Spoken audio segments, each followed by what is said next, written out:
प्रभात सर्वांना। माझे नाव स्पंदन राजेश्वर स्वामी आहे। मी संकल्प विद्या मंदिर अंबाजोगाई इयत्ता 7वी वर्गामध्ये शिकत आहे। आपणा सर्वांना माहित आहे की महाराष्ट्रामध्ये सध्या विधानसभा निवडणुकीचे बिगुल वाजलेले आहे आणि माझी सर्वांना विनंती आहे प्रत्येकाने मतदान करावे। मतदान नाही केले तर काय होईल?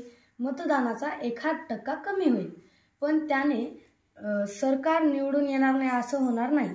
सरकार निवडून येईल, महाराष्ट्राला नवीन मुख्यमंत्री मिळेल आणि सरकारचे कामकाज पुन्हा सुरळीतपणे सुरू होईल। पण या सर्व घटनेमध्ये आपला कुठेही सहभाग नसेल। मग शासन करणाऱ्यांना काही चुकीचे निर्णय घेतल्यावर जाब विचारायचा आपल्याला अधिकार राहणार नाही।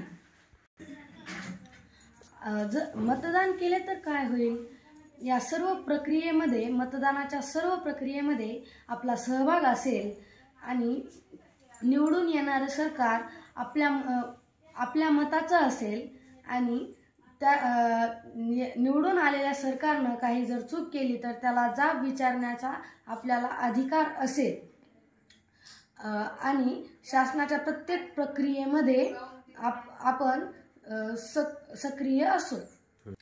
मतदान हा प्रत्येक भारतीय नागरिकांना आपल्या भारतीय संविधानाने दिलेला सर्वोच्च अधिकार आहे आणि तो अधिकार आपण बजावलाच पाहिजे।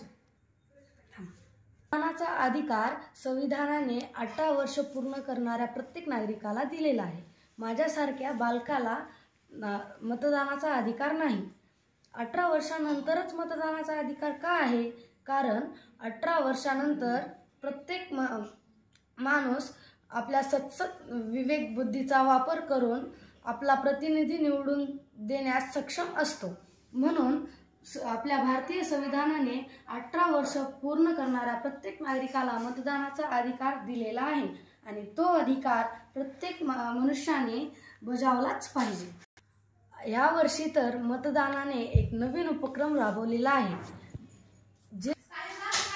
या वर्षी निवडणूक आयोगाने एक नवा उपक्रम राबवलेला आहे। त्यानुसार जे वृद्ध मतदान करण्यासाठी जाऊ शकत नाहीत अशांसाठी त्यांना घरोघरी जाऊन त्यांचे मत घेतलेले आहे। जर शासन निवडणूक आयोग आपलं एवढा विचार करत आहे, प्रत्येक नागरिकाला मतदानाचा अधिकार मिळावा म्हणून एवढे प्रयत्न करत आहे, तर आपण प्रत्येकाने मतदान केलेच पाहिजे।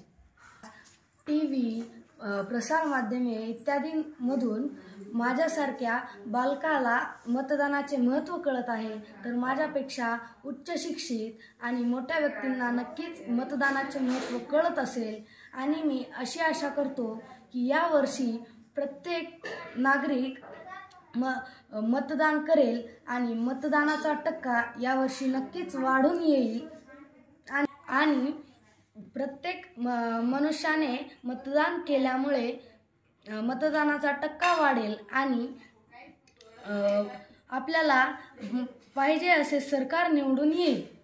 म्हणून मी सर्वांना विनंती करतो की यावर्षी प्रत्येकाने मतदान करावे। धन्यवाद। जय हिंद, जय महाराष्ट्र।